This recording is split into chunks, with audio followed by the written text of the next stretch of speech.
আসসালামু আলাইকুম ওয়া রাহমাতুল্লাহ। আল্লাহ রাব্বুল আলামিনের দরবারে শুকরিয়া আদায় করছি, যিনি আমাদের শত ব্যস্ততার ভিতর দিয়েও পবিত্র জুম্মার নামাজের উদ্দেশ্যে এসে কোরআনে কারীম থেকে কিছু কথা বলার এবং শোনার একটি পরিবেশে বসার তৌফিক দান করলেন। রব্বুল আলামিনের দরবারে শুকরিয়া আদায় করছি, সকলে বলছি আলহামদুলিল্লাহ। আরো শুকরিয়া আদায় করছি যে মহান রব্বুল আলামিন অসংখ্য মানুষদের ভিতর থেকে, অসংখ্য মুসলমানদের মধ্যে থেকে, মানুষ শুধুমাত্র নয়, নামধারী অসংখ্য মুসলমান, তাদের মধ্যে থেকেও বেছে নিয়ে আল্লাহ রাব্বুল আলামিনের কুদরতি হাত মাথার উপরে বলিয়ে যথাসময় তার হুকুম মানার জন্য মসজিদ পর্যন্ত আসার এবং বসার সুযোগ দিয়েছেন। রব্বুল আলামিনের দরবারে আবারও শুকরিয়া আদায় করছি, সকলে বলছি আলহামদুলিল্লাহ। লক্ষ কোটি দুরুদ ও সালাম বর্ষিত হোক বিশ্ব মানবতার মুক্তির দিশারি, দোজাহানের বাদশাহ, আমাদের নবী, শ্রেষ্ঠ নেতা জনাবে মুহাম্মদুর রাসূলুল্লাহ সাল্লাল্লাহু আলাইহি ওয়াসাল্লামের প্রতি। সম্মানিত উপস্থিতি, আমি আলোচনার পূর্বে একটি বিষয় আপনাদের আবারও বলি। পৃথিবীর মধ্যে সবচাইতে মুসলমানদের দেখে মাথা ব্যথা হয় শয়তানের। আর শয়তান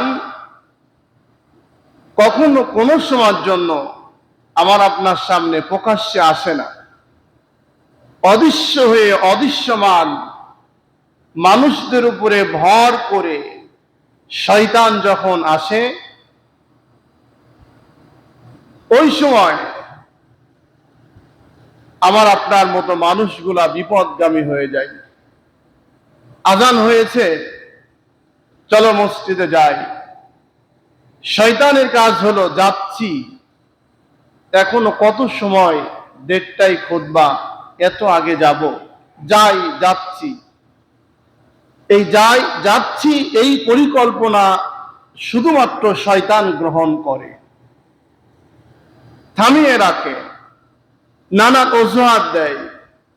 যখন দেখছে যে কোনো ক্রমেই হলো না, এই লোকটাকে জুম্মার নামাজ থেকে বিরত রাখতে চেয়েছিলাম, কোনো ক্রমেই হলো না, এখন তিনি চিন্তা করেন এবার শেষ চান্স আমার। সেটা হলো খুতবা যখন শুরু হবে, হয় মাঝপথে অথবা যখন শুরু হবে সেই সময় মসজিদে প্রবেশ করবি। এই আলোচনা, এইসব বিষয় কতদিন শুনবি? এই অবস্থার মধ্যে শেষ তার টার্গেট হলো, আলোচনাও ভালো শোনা হলো না, খুতবাও শুরু থেকে প্রবেশ করা হলো না, এবার তুই জুম্মায় যাওয়া এবং না যাওয়া সমান, এবার যা, তোকে ছেড়ে দিলাম। এই অবস্থায় অনেক মুসল্লি ভাইয়েরাই প্রবেশ করে মসজিদে। এটা হলো শয়তানি কাজ। আল্লাহ রাব্বুল আলামিন এই জন্য বলছেন, ফাস্তাইয বিল্লাহি মিনাশ শাইতানির রাজীম, তোমরা সকল সময়ের জন্য ভালো কাজ শুরু করার আগে শয়তানের পানাহ চাও, শয়তান থেকে আমার কাছে বিরত থাকার জন্য দোয়া করো। আমরা সেটা আগেই পড়ে নিয়েছি ইনশাআল্লাহ। এই জন্য আমি আপনাদের বিনীত অনুরোধ করব এতটুকু, সকল সময়ের জন্য যেহেতু ভালো কাজ করতে হবে, ভালো কাজ করব সবার আগে গিয়ে, পিছনে না। আগে যাব, আগে বসবো, আগে যে আমরা সেই কাজগুলা করব ইনশাআল্লাহ। আল্লাহ যেন তৌফিক দান করে, আমরা বলি আমিন। সম্মানিত উপস্থিতি, আমি গত জুম্মায় যেখান থেকে আলোচনা বাদ দিয়েছিলাম, আজকে সেখান থেকেই শুরু করছি ইনশাআল্লাহ। সূরা ওয়াকিয়া থেকে আলোচনা হচ্ছে। আজকের আলোচনা হলো সূরা ওয়াকিয়ার ৭১-৭২ থেকে শুরু ইনশাআল্লাহ। আমি শেষ করছিলাম যে আল্লাহ রাব্বুল আলামিন বলতেছেন আমার বান্দাদের খাওয়ার ব্যবস্থা আমি করেছি। সুবহানাল্লাহ। আমাদের খাওয়ার ব্যবস্থা কে করছেন? তোমরা হুমকি দাও, তোমরা রিজিক বন্ধ করতে চাও, তোমরা বলো কর্ম থেকে বিরত দিতে, আর আল্লাহ বলতেছেন রিজিকের জন্য আমি ব্যবস্থা গ্রহণ করেছি। কার কথা থাকবে বলেন? পৃথিবীর থেকে আপনি যেই প্রান্তে মনে করুন ঈশ্বর দিতে আপনি এতদিন ছিলেন, এই মাটির রিজিক আপনার আর নাই, এখন আপনাকে চলে যেতে হবে অন্য জেলা, অন্য এলাকা, অন্য থানায়। তার উত্তম দৃষ্টান্ত একটি দেখুন, সামান্য মানুষদের নিয়ে আপনার মাথায় এত ব্যথা, এত ষড়যন্ত্র, এত পাইতারা, অথচ এই পিছনের দিকে তাকিয়ে দেখুন তো আমরা সকল সময় দেখছি কিন্তু ভাবি না। এই যে অতিথি পাখিগুলা কিছুদিন আগে ছিল না, এখন তারা চলে আসছে বাচ্চা দেওয়ার জন্য, ডিম পাড়ছে, বাসা বাঁধছে। এতগুলা পাখি চলে আসলো, এদের যে খাওয়ার ব্যবস্থা, এদের যে খাওয়ার আইটেম, আমি আপনি অনেক সময় গোস্ত মাছ জুটে না আমাদের, আমরা পাই না, কিন্তু এই পাখিগুলা প্রতিদিন এক এক রকমের মাছ তারা খাচ্ছে, এক এক রকমের খাদ্য গ্রহণ করছে। সুবহানাল্লাহ। এটা দেওয়ার মালিককে। আপনি মনে করেন এই সামান্য এই পাখিগুলার চিন্তা যদি আপনি করেন, আপনার মাথার মধ্যে থেকে শয়তানি দূর হয়ে যাবে, পরিষ্কার হয়ে যাবে। আপনি মনে করবেন না একমাত্র মালিক যদি না থাকে, এক একটা প্রাণীর খাদ্য এক এক রকম। আল্লাহ রাব্বুল আলামিনের একজন নবী হযরত সুলাইমান আলাইহিস সালাম আল্লাহ রাব্বুল আলামিনকে বললেন, রব্বুল আলামিন আমাকে একটু ক্ষমতা দাও, সুযোগ দাও, এই পৃথিবীর মধ্যে যত প্রাণী আছে তোমার সমস্ত প্রাণীগুলাকে আমি এক ওয়াক্ত মেহমানদারি করতে চাই। আল্লাহ রাব্বুল আলামিন বললেন, সুলাইমান তুমি সেটা পারবে না। আল্লাহ সুলাইমান আলাইহিস সালামকে একটা শক্তি দিয়েছিলেন, অলৌকিক শক্তি। সারা পৃথিবীটা তক্তার উপরে জাহাজের মতো, প্লেনের মতো ভ্রমণ করত বাতাসের সাহায্যে। সারা পৃথিবীতে চলে যেত, কোন জায়গায় কোন সময় কেউ তাকে বাধা দেওয়ার ছিল না, সারা জায়গায়। আল্লাহ রাব্বুল আলামিনকে বললেন, রব্বুল আলামিন আমাকে সুযোগ দাও। আল্লাহ রাব্বুল আলামিন বললেন, সুযোগ যদি তোমাকে দেই তোমার দ্বারাই সম্ভব না। নাসর হয়ে ধরলেন। আল্লাহ বললেন, ঠিক আছে সুযোগ দিলাম। সমস্ত প্রাণীগুলাকে দায়িত্ব দিল, দাওয়াত দিল, অমুক দিন অমুক সময় এই টাইমে সমস্ত প্রাণীগুলাকে আমি মেহমানদারি করাতে চাই, তোমরা নিজ নিজ দায়িত্বে অমুক সময় চলে আসবে। রান্না বাড়ার আয়োজন চলছে, 6 মাস যাবত আয়োজন চলছে, খাদ্য সামগ্রী গোছানো হলো। হঠাৎ করে একটা মাছ, তিমি মাছ অথবা এই জাতীয় একটি মাছ এসে বললেন, ও সুলাইমান আল্লাহর নবী, আমি অনেক ব্যস্ত মানুষ, যথাসময় থাকতে পারবো না, আমাকে একটু খাবার দাও, খাবারটা গ্রহণ করে আমি চলে যেতে চাই। একবার, দুইবার, তিনবার বললেন, বিরক্ত বোধ করে বললেন, ঠিক আছে অমুক পালা, অমুক খাদ্য যেখানে আয়োজন চলছে সেখান থেকে একটু খেয়ে চলে যাও। সুলাইমান আলাইহিস সালাম একটু গম্ভীর রাগ দেখায় বললেন, মাছটা খাদ্যের কাছে গিয়ে সমস্ত খাদ্য যেখানে স্তূপ করা হয়েছে, পালা দেওয়া হয়েছে, একবার কাছে যাওয়ার পরে সমস্ত খাদ্যগুলা হা করলেন, ভিতরে চলে গেল। সুবহানাল্লাহ। যত খাওয়ার আয়োজন করছিল সমস্ত খাবারগুলা নিমিষেই এক লুকমায় খেয়ে ফেললেন, আর কোনো খাবার নাই। সুলাইমান আলাইহিস সালাম অবাক হয়ে গেলেন, তাকিয়ে আছেন। মাছ ডেকে বললেন, ও আল্লাহর নবী, তুমি তো মেহমানদারি করতে চেয়েছো, আমাকে খাবার দাও। আমাকে আল্লাহ রাব্বুল আলামিন প্রত্যেকটা ওয়াক্তে 3 লোকমা পরিমাণ এমন খাবার দেয়। সুবহানাল্লাহ। তুমি তো এক ওয়াক্ত এক লোকমা খাওয়ালে, আল্লাহ আমাকে খাওয়াই 3 লোকমা লোকমা প্রত্যেকটা দিন 3 অক্টে এইভাবে আমাকে খাওয়াচ্ছেন, একদিন নয়, 2 দিন নয়, দীর্ঘ দিন পর্যন্ত কোনোদিন কৃপণতা করে নাই, খাবার দাও। উনি ক্ষমা চাইলেন, আল্লাহ আমি তোমার কাছে মাপ চাই, আমি ভুল করেছি, অপরাধ করেছি, বুঝতে পারি নাই। আসলে সত্যিকার এই এক একটা প্রাণীর খাওয়ার এক এক রকমের ব্যবস্থা কে করেন? কোনো সন্দেহ নাই। এই জন্য আল্লাহ রাব্বুল আলামিন, আমরা যে আলোচনা শুনছিলাম, আল্লাহ বলছে তোমাদের খাদ্য সামগ্রী আমি দিয়েছি এবং তোমাদের খড়ির ব্যবস্থা করেছি, সেই পাশাপাশি তোমাদের জন্য আমি গ্যাসের ব্যবস্থা করে দিয়েছি। সুবহানাল্লাহ। তাহলে খড়ি দেন যিনি, গ্যাস দেন তিনি, খাবার দেন তিনি, সমস্ত কিছু আমাদের দিয়েছেন একমাত্র আমাদের মালিক আল্লাহ। আর তোমরা হুমকি দাও খাবার বন্ধ করার।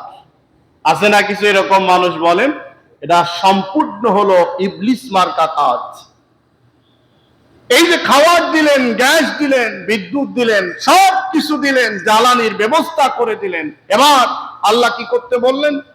আল্লাহ রাব্বুল আলামিন বললেন, বান্দারে সমস্ত কিছু তোমাদের দিয়েছি, নাহনু জাআলনাহা তাযকিরাতাও ওয়া মাতাআল লিল মুকওয়িন। আমি তোমাদের মধ্যে যা কিছু ছিল, যা কিছু দরকার, সব কিছু পরিপূর্ণ করে দিয়ে আমি তোমাদের জীবনটাকে একদম সুন্দর স্বচ্ছ বানানোর জন্য বানিয়ে দিলাম, তৈরি করে দিলাম। বান্দারে এখন কি কাজ তোমার? ফাসাব্বিহ বিসমি রাব্বিকাল আযীম। এখন তোমার কাজ শুধুমাত্র একটা, বান্দা তুমি আমার কাছে সারেন্ডার হয়ে আমার কাছে মাথা নত করে আমার তাসবিহ তেলাওয়াত করো। সুবহানাল্লাহ। এই তাসবিহ তেলাওয়াত করার বিষয়টা সুবহানাল্লাহ, আলহামদুলিল্লাহ, আল্লাহু আকবার নয়। এই তাসবিহ তেলাওয়াতের বিষয়টি আল্লাহ রাব্বুল আলামিন বলতেছেন, যদি আপনি মুসলমান হয়ে থাকেন, শুকরিয়া আদায়কারী হয়ে থাকেন, কৃতজ্ঞতা প্রকাশকারী হয়ে থাকেন, তাহলে আপনাকে কি করতে হবে? আল্লাহ রাব্বুল আলামিন বললেন, বান্দারে তোমাকে সব কিছু দিয়েছি আমি, দেওয়ার পরে এখন তোমাকে আমি বললাম, বান্দা ফাসাব্বিহ বিসমি রাব্বিকাল আযীম। বান্দা আমি তোমাকে এখন বললাম, তুমি হলো সমস্ত কিছু মুক্ত করে একমাত্র শুধুমাত্র আমি আল্লাহর পায়ের উপরে তুমি সেজদারত পড়ে যাও। সুবহানাল্লাহ। যিনি সেজদা করে না তিনি আল্লাহর গোলাম হিসাবে দাবি করার ইখতিয়ার রাখে না। যিনি সেজদা করে না তিনি আল্লাহর কৃতজ্ঞ বান্দা হিসাবে অধিকার রাখে না দাবি করার। যিনি হলো শুকরিয়া আদায়কারী হিসাবে দাবি করতে চায়, তেনার কাজ হলো 5 ওয়াক্ত নামাজের মাধ্যম দিয়ে সেজদা করতে হবে আল্লাহর। এবার দেখুন, ইতিহাস আপনারা জানেন, হযরত ইব্রাহিম আলাইহিস সালাম, আল্লাহ রাব্বুল আলামিন তার জীবনটা কোরআনে কারীমের মধ্যে তুলে দিয়েছেন। এই জন্য গোটা পৃথিবীর মানব জাতির জন্য জাতির পিতা স্বীকৃতি দিলেন। কেন? হযরত ইব্রাহিম আলাইহিস সালাম, তার পিতা আজর মূর্তি পূজার মধ্যে লিপ্ত থাকতো, মূর্তি বানাইতো। আমাদের চরিত্রের মধ্যে ঢুকানো আছে, একটু চিন্তা করুন। ইব্রাহিম আলাইহিস সালাম উনি চিন্তা করলেন না, এই গোটা পৃথিবী একজন মালিক যদি না থাকে তাহলে চলতে পারে না। পৃথিবী, আটলান্টিক মহাসাগর থেকে শুরু করে যত রকম খাল বিল নদী নালা যা কিছু রয়েছে, এই পানিগুলা এমনি এমনি ভরে এমনি এমনি চলে যায়, তা হতে পারে না। আবার আল্লাহ রাব্বুল আলামিন নিদর্শন দেওয়ার জন্য বলেছেন, পৃথিবীর মধ্যে যত নদী নালা রয়েছে এক একটা নদীর পানি এক এক রকম। যমুনার পানি হলো এক রকম, পদ্মা নদীর পানি আর এক রকম। আবার যদি আপনি মহাসাগরের দিকে তাকান, তার পানি হলো আর এক রকম। সমস্ত নদীর পানিগুলা এক জায়গায় মিশে যায়, সবগুলা এক জায়গায় চলে যায়। আবার এক জায়গায় থেকে পানিগুলা যার যার মতো নিজ নিজ কক্ষে আবার ধাবিত হয়, কিয়ামত পর্যন্ত কারো মধ্যে কোনো দ্বন্দ্ব লাগবে না। কারো মধ্যে দ্বন্দ্ব নাই, সমস্ত প্রাণীগুলা যাচ্ছে এক জায়গায় থেকে আবার চলে যাচ্ছে আর এক জায়গায়, কিন্তু কোনো দ্বন্দ্ব নাই। দ্বন্দ্ব শুধুমাত্র মানুষদের মধ্যে, আমাদের মধ্যে। আল্লাহ রাব্বুল আলামিন বললেন, ইব্রাহিম আলাইহিস সালাম এখন সবকিছু তালাশ করলেন। তালাশ করে এবার আল্লাহ রাব্বুল আলামিনকে বললেন, তোমার সান্নিধ্য আমি পেতে চাই, তোমার খোঁজ পেতে চাই। তোমার যতক্ষণ পর্যন্ত আমাকে খোঁজ দিবে না, তোমাকে আমি পাবো না, ততক্ষণ পর্যন্ত আমি এই জায়গার থেকে এক ধাপ আগাবো না। কঠিন সিদ্ধান্ত। মুমিন যারা, মুসলমান প্রকৃতপক্ষে যারা আল্লাহর গোলাম হবে যারা, তারা যদি কঠিন সিদ্ধান্ত নিয়ে বলে আল্লাহ এই কাজ করতে হবে, দিতে হবে, আল্লাহ তোমাকে কেন দিবে না? পৃথিবীতে যত কিছু আল্লাহ করেছেন সবগুলা বান্দার কল্যাণের জন্য করেছেন, আমার আপনার জন্য করেছেন। আল্লাহ যদি আমাকে আপনাকে না দেয়, দিবে কার? গরু ছাগল হাঁস মুরগি অন্য অন্য প্রাণী একরকম, শুধুমাত্র জিন এবং ইনসানকে আল্লাহ বানিয়েছেন ভিন্ন রূপে। আল্লাহ শুকরিয়া কৃতজ্ঞ প্রশংসা করার জন্য আর এক রকম। তাহলে আল্লাহ কেন দিবে না? গোটা পৃথিবীর যত প্রাণী আছে সবগুলা খেদমত করে আপনার। এই 18,000 মাখলুকাত আল্লাহর কোনো কাজে লাগে না, শুধুমাত্র আল্লাহর ইবাদত করার জন্য, গোলামি করার জন্য আল্লাহ তৈরি করছেন জিন এবং ইনসানকে। আর জিন ইনসানের খেদমতের জন্য আল্লাহ সমস্ত প্রাণীগুলাকে সৃষ্টি করে দিয়েছেন। দেখুন, গরুগুলা আমরা আবাদ করি, আমরা পুষি, আমরা বড় বানাই, আমরাই গোশত খাই।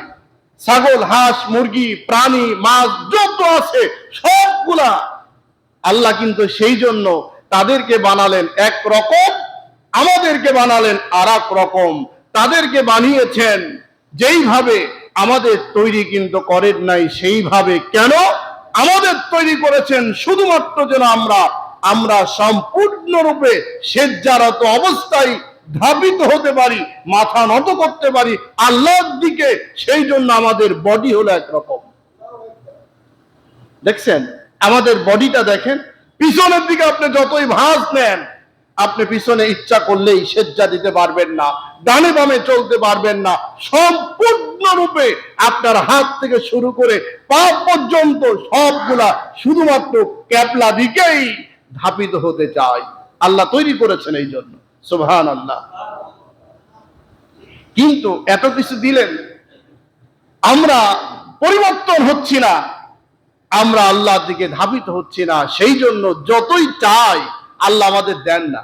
এই যে রোদ হচ্ছে প্রচন্ড, যেমন ছোট্ট একটি উদাহরণ আপনাদের দিই আমি। দেখুন আমাদের ভুলটা কোথায়। কিছুক্ষণ আগে বিদ্যুৎ ছিল না, প্রচন্ড রোদ গরমের মধ্যে আমরা ছিলাম।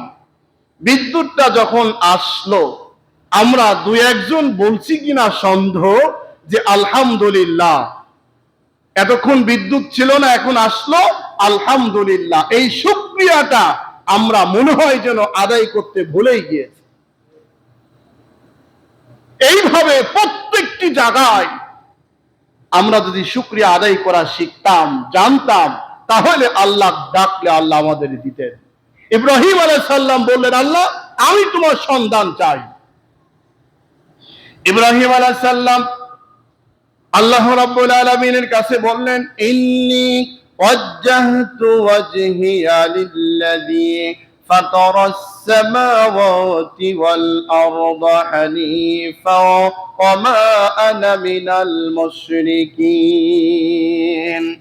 আমরা কিন্তু এই দোয়াটা পড়ি কখন? আমরা অনেকে জানি এটা জায়নামাজের দোয়া। ঠিক আছে, জায়নামাজের দোয়া এই জন্য পড়ি আমরা, এর অর্থ হলো, হে আল্লাহ আমি সমস্ত দিক থেকে মুক্ত হয়ে একমাত্র শুধুমাত্র আমি তোমার দিকে ধাবিত হলাম। সুবহানাল্লাহ বলি। আমরা ধাবিত হব কার দিকে বলেন? ইচ্ছাই করেন আর অনিচ্ছাই করেন। আমি গতকালকে রাস্তায় যাওয়ার সময় দেখছি একটা সাপ মরে রাস্তায় পড়ে আছে, সেতু পার হয়ে। তখন আমার অটোভাবে মনের মধ্যে হয়ে গেল, হায় রে সাপ। ওই যে গল্পটা মনে হলো যে সাপ সোজাভাবে যাওয়ার জন্য যতই বলা হলো তুই গেলি না, কিন্তু এখন যখন তুই মরলি, এখন তো 60 হয়েই পড়ে আসিস, এখন তো যাওয়ার তেড়া বেকার কোনো সুযোগ নাই। ঠিক আমি আপনিও তাই, তেড়া বেকা যতই হতে চাই, আমাদের কিন্তু ওই সাপের মতো মৃত্যুবরণ করতে হবে। মৃত্যুবরণ করার পরে এখন সোজা হতেই হবে আমাদের, ঠিক না বলেন? এখন সোজা হয়ে লাভ, এখন সোজা হয়ে লাভ কি? এখন আপনি যদি সোজা হন, এখন আপনি না পারেন দাঁড়াইতে, না পারেন বসতে, আপনাকে ধরে তোলা লাগে, আপনাকে গোসল করাই দেওয়া লাগে, প্রসাব করাই দেওয়া লাগে, কুলুপ করাই দেওয়া লাগে, আপনাকে সম্পূর্ণ কিছু প্রস্তুত করে এবার কাফন পরায় আপনাকে যাত্রা শুরু করা দিতে হয়। আপনারা লাশ ধোয়াইছেন নাকি আমি জানি না, যারা লাশ ধোয়াইছেন তারা জানেন। লাশকে হলো পিঠের উপরে, পিঠের নিচে হাত দিয়ে পেটের উপর চাপ দিয়ে তাকে একটু চাপ দিতে হয়। কেন চাপ দিতে হয়? অনেক সময় তার পেশাব পায়খানার বেগ ছিল ওই সময়, কিন্তু কন্ট্রোল করতে পারে নাই, আধা হয়েছে আধা হয়নি। এখন চাপ দিলে কেউ পেশাব করে অথবা পায়খানা করে। এই চাপ দিয়ে আপনাকে নিশ্চিত হতে হবে যে তার নাপাকি শরীরের মধ্যে আছে কিনা। এই যারা লাশ ধোয়ান তারা এগুলা জানেন। 2 বার 3 বার তুলবেন চাপ দিবেন, তুলবেন চাপ দিবেন, তুলবেন চাপ দিবেন, এরপরে কুলুপ করে পানি দিয়ে পরিষ্কার করায় প্রথম, দ্বিতীয়, তৃতীয়বার সম্পূর্ণ রূপে শরীরটাকে উত্তম পন্থায় সাবান দিয়ে ধোয়ায়ে এবার আপনি তাকে কাফনের মধ্যে পরাই দিচ্ছেন। কেন দিচ্ছেন? ও তো দাপট কম ছিল না, ও তো বাটপার কম ছিল না, ও তো দেশকে হজম করে ফেলতো, ও তো গোটা পৃথিবীটাকে আঙ্গুলের ইশারায় মনে করত আমি যা বলবো তাই হবে। এখন তাকে তুলে বসানো, পোশাক করানো, কুলুপ করানো, গোসল করানো, কাপড় পরানো, এখন দরকারটা কেন? এখন দরকার হলো এই জন্য তার এখন সমস্ত শক্তি ওই সাপের মতো এখন সোজা হয়ে পড়ে আছে, আর কোনো কাজ নাই। আচ্ছা বলেন, আমরা যারা এখানে বসে আছি আমাদের জীবন এরকম আসবে কিনা বলেন? আসবে না বলেন? আমাদের জীবনটাও এমন হবে, আমাদের জন্য অন্যরা এইভাবে প্রস্তুত করার জন্য রেডি হবে, আমাদের বিদায়টা এইভাবে দিয়ে দিবে, আমাদের উত্তম পন্থায় গোসল করাবে, কাফন পরায়ে আমাদের লাশটা হয়তোবা আল্লাহ যদি কপালে রাখে ভালোভাবে হস্তান্তর করে কবরস্থান পর্যন্ত পৌঁছায় দেওয়ার সুযোগ করে দিবে। আর যদি কপাল যদি ওরকম না হয়, অনেকের লাশ তো রাস্তার মধ্যে গিয়ে মাটিতে মিশে একাকার হয়ে যায়, হয় কিনা বলেন? হয়ে যায়। আমার আপনার হবে কিনা এর তো কোনো নিশ্চয়তা নাই, ঠিক না বলেন? এই জন্য আল্লাহ রাব্বুল আলামিন বলেন, তুমি বলো আমি নিশ্চয় আসমান এবং জমিন সমস্ত কিছু থেকে মুক্ত হয়ে একমাত্র আল্লাহর সামনে ধাপিত হলাম। যেটা বলছিলেন হযরত ইব্রাহিম আলাইহিস সালাম, আতিওয়াল আরদা হানিফা ওয়া মা আনা মিনাল মুশরিকিন, নিশ্চয় আল্লাহ আমি মুশরিকদের অন্তর্ভুক্ত নই। এখন মুশরিক কারা? মুশরিক হলো তারা সম্পূর্ণ নিয়ামত প্রাপ্ত জীবনটাকে অস্বীকার করে জীবন যাপন করে যারা, তারা। আমি কি বোঝাতে পারলাম ভাই? অস্বীকারী কারা? যেমন দেখুন, এই যে প্রাকৃতিক গাছপালা, তরুলতা, খড়ি, খাবার, বিদ্যুৎ, গ্যাস, এগুলা যে আমরা ব্যবহার করছি, এর মূল উপাদান যিনি দিয়েছেন তিনি হলো কে বলেন? নিঃসন্দেহে আল্লাহ। কোন সূরায় বললেন? সূরা ওয়াকিয়ার মধ্যে আল্লাহ সব দিয়ে দিলেন। এখন যা খাচ্ছি, যা করছি, যা পড়ছি, সবগুলা কার? কার বলেন? আল্লাহ। যদি শুকরিয়া আদায় করতে হয়, প্রশংসা করতে হয়, কৃতজ্ঞ করতে হয়, কৃতজ্ঞ আদায় করতে হয়, কার করব আমরা? আমরা করি না। যারা করে না তারাই হলো মুশরিক, অস্বীকারী। আল্লাহ তাদেরকে ধরবেন, তাদেরকে বলবেন কেন করো নাই? আল্লাহ রাব্বুল আলামিন ওই যে ইব্রাহিম আলাইহিস সালামের শিক্ষা আমাকে আপনাকে নিতে বললেন, বান্দা 5 ওয়াক্ত নামাজের মধ্যে 5 ওয়াক্ত নামাজের মাধ্যম দিয়ে স্বীকৃতি প্রদান করো, আল্লাহ আমরা তোমার গোলাম, আমরা তোমার নিয়ামতগুলা পেয়েছি, তোমার নিয়ামত ভরা পৃথিবী, নিয়ামত ভরা পরিপূর্ণ জীবন গ্রহণ করে জীবন পেয়ে তোমাকে অস্বীকার করি নাই, ভুলে যাই না আল্লাহ গো। পাঁচ ওয়াক্ত নামাজের মধ্যে এসে আপনি দাঁড়িয়ে বলুন আলহামদুলিল্লাহি রাব্বিল আলামিন।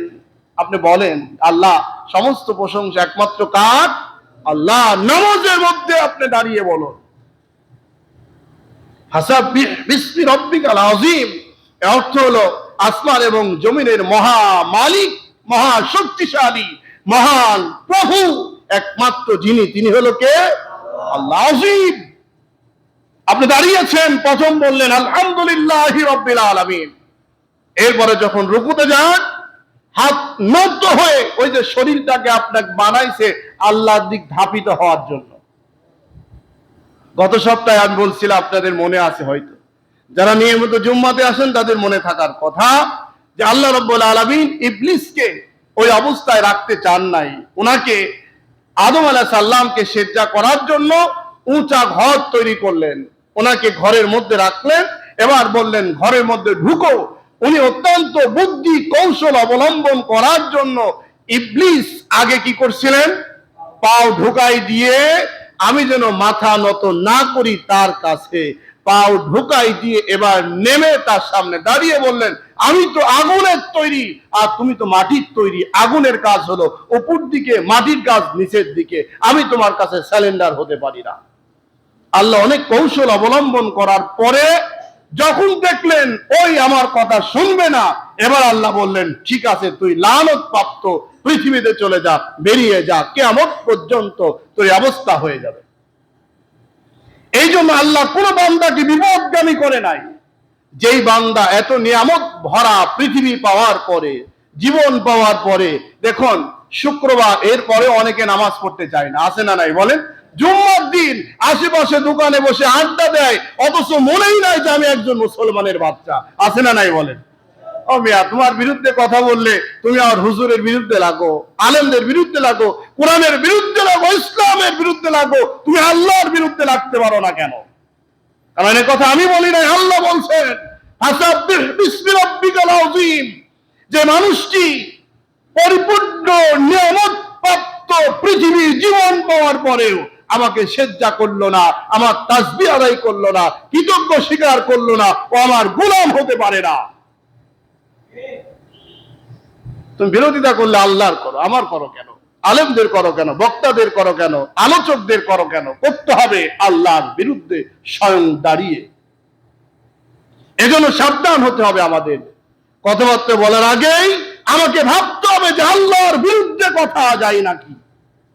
তাহলে নামাজের মধ্যেই একমাত্র আল্লাহর কৃতজ্ঞ প্রশংসা করা যায়। কে বললেন বলেন? আল্লাহ বললেন। কে বলেছেন? আল্লাহ বলেছেন। যারা নামাজ পড়েন না, অনিয়মিত নামাজি, তারা কিন্তু আল্লাহর কৃতজ্ঞ প্রশংসা, আল্লাহর শুকরিয়া আদায় করতে পারছেন না। আল্লাহ রাব্বুল আলামিন বললেন, নামাজে দাঁড়িয়ে আপনি বললেন আলহামদুলিল্লাহি রাব্বিল আলামিন, সমস্ত প্রশংসা আল্লাহর।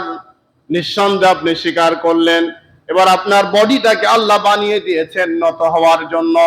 আপনি মাথাটা নিচু করেন, মাথা নত করে দেন, হাতগুলা মাথাগুলা একদম সিলিন্ডার হয়ে আসামির মতো, ভিক্ষুকের মতো, একজন গোলামের মতো নিচু হয়ে আপনি হাতের উপরে সম্পূর্ণ শরীরের বলটাকে ছেড়ে দিয়ে এবার বলেন সুবহানা রাব্বিয়াল আযীম। সমস্ত প্রশংসা কার? আল্লাহ। কি বলবো বলেন? সুবহানা রাব্বিয়াল। আবার বলেন, আমরা সবাই বলি, বলেন সুবহানা রাব্বিয়াল। কয়বার বলবো? কমপক্ষে 3 বার স্বীকৃতি দেন আপনি। একবার দিলে হবে, কিন্তু 3 বার স্বীকৃতি আপনি দেন যে আল্লাহ নিঃসন্দেহে স্বীকার করলাম তুমি ছাড়া আমাদের আর কেউ নাই। আল্লাহ রাব্বুল আলামিন বললেন, গোলাম তোমার স্বীকৃতি গ্রহণ করেছি আমি, এবার তুমি দাঁড়িয়ে যাও। আমি দাঁড়িয়ে গেলাম।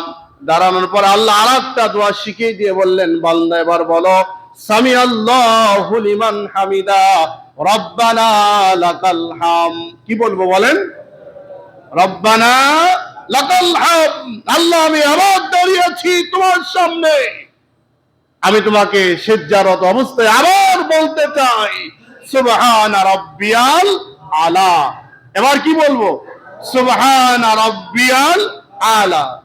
কয়বার বলবো? কমপক্ষে 3 বার। আল্লাহ স্বীকৃতি নিতে চান, এই যে আল্লাহ বলেন ফাসাব্বিহ বিসমি রাব্বিকাল আযীম, আমি আজিম, একমাত্র উত্তম চরিত্র, উত্তম আদর্শ, উত্তম নিয়ামত পূর্ণ ভরপুর করে এই পৃথিবীতে একটা ব্যক্তিকে আল্লাহ দিয়েছিলেন, তার নাম হলো হযরত মুহাম্মদ মুস্তাফা সাল্লাল্লাহু আলাইহি সাল্লাম, আমাদের নবী। তার আদর্শ মোতাবেক আমাদের জীবনকে পরিচালনা করার জন্যই আমাদের এই ব্যবস্থা করছেন আল্লাহ তাআলা। তাহলে নবীর আদর্শের মধ্যে কোনো কি শয়তানি ছিল বলেন? বাটপারি ছিল বলেন? ফাঁকিবাজি ছিল? আমার আপনার মধ্যে হয় কেন? আমরা তো নবীর উম্মত, আমরা তো নবীর আদর্শ গ্রহণ করছি। কিয়ামতের দিন নবীর আদর্শবাদে আমি আপনি কেউ চলতে পারবো না, নাজাত পাবো না, জাহান্নামের আগুন থেকে বাঁচতে পারবো না। ঠিক কিনা বলেন? তাহলে আল্লাহ বললেন, এই দুনিয়ার মানুষরা আমি পরিপূর্ণ দিয়েছি, আর কি চাও? পরের আয়াতে আল্লাহ রাব্বুল আলামিন বলতেছেন, এই যে আমরা যত মাছ খাই, সাগরের মধ্যে, নদীর মধ্যে, খাল বিলের মধ্যে কত প্রকার মাছ আছে, এটা কিন্তু আমি আপনি বলতে পারি না। বলতে পারি বলেন? অসংখ্য। এখনো অনেক প্রকার মাছ আছে যেগুলা, সেইগুলা বিজ্ঞানী পর্যন্ত রিসার্চ করে শেষ করতে পারে নাই। সুবহানাল্লাহ বলেন। এখন সাগরের অনেক মাছ, ডাক্তাররা পর্যন্ত বলছে সাগরের অনেক মাছ এই শরীরের জন্য, রোগ প্রতিরোধ করার জন্য একটা ক্ষমতা রাখে। সুবহানাল্লাহ। ভাইরা, তাহলে আল্লাহ রাব্বুল আলামিনের শুকরিয়া, নিয়ামত, প্রশংসা আদায় করা দরকার আছে না নাই বলেন?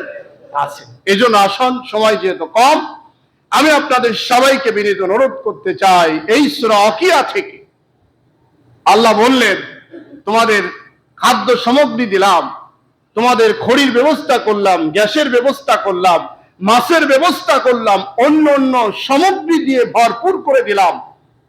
এরপরেও তুমি আমার ইবাদত করবে না, গোলামি করবে না, ফাসাব্বিহ বিসমি রাব্বিকাল আযীম, তুমি আমার কাছে সারেন্ডার হবে না, আমার তাসবিহ, আমার প্রশংসা আমার কাছে নত কেন হবে না? দেখুন, শেষ কথা বলি, এই যে আমরা যে নেতাদের পিছনে দৌড়াই, আপনার চাহিদা শুধু বাংলাদেশে না, সারা পৃথিবী ব্যাপী একটা মানুষের যে চাহিদা, এই চাহিদা পরিপূর্ণ করার জন্য একটা নেতা, একটা রাজা, একটা বাদশা, একটা ব্যক্তির দ্বারাই কিয়ামত পর্যন্ত সম্ভব হবে বলেন? হবে বলেন? আপনার 5 তলা বাড়ি ছিল, আপনার এখন চাহিদা 10 তলা করার, 10 তলা হয়েছে চাহিদা 20 তলা করার, 20 তলা হয়েছে চাহিদা 22 তলা করার। আপনার চাহিদা, রাসূলের হাদিস অনুযায়ী, যতক্ষণ পর্যন্ত এই মানুষ 3.5 হাত কবরের মধ্যে ঢুকবে না, ততক্ষণ পর্যন্ত তার চাহিদা পরিপূর্ণ হবে না। এটা রাসূলের হাদিস। 1 বিঘা ভর্তি যদি আপনাকে স্বর্ণ দিয়ে দেওয়া যায়, পরের দিন বলবে আল্লাহ, আর একটা যদি বিঘা স্বর্ণ পেতাম তাহলে কতই না ভালো হতো। এটা কার কথা? রাসূলের কথা। তাহলে কোন নেতা আপনার চাহিদা, এই দুনিয়ার মানুষের চাহিদা পূরণ করতে পারবে না। এই চাহিদা পূরণ করতে পারবে একমাত্র ব্যক্তি, তিনি হলো আল্লাহ। তিনি কে? গোলামি করেন, সেজদা করেন, দাসত্ব করেন, তাসবিহ করেন, পিছনে দৌড়ান, জীবনটাকে বিলিয়ে দেন একমাত্র আল্লাহর জন্য। আল্লাহ যেন আমাদের তৌফিক দান করে, বলেন আমিন। আল্লাহ যেন আমাদের সুস্থতার সাথে তার গোলামি করে যাওয়ার তৌফিক দান করে, বলেন আমিন। আখির দাওয়ানা আনিল হামদুলিল্লাহি রাব্বিল আলামিন।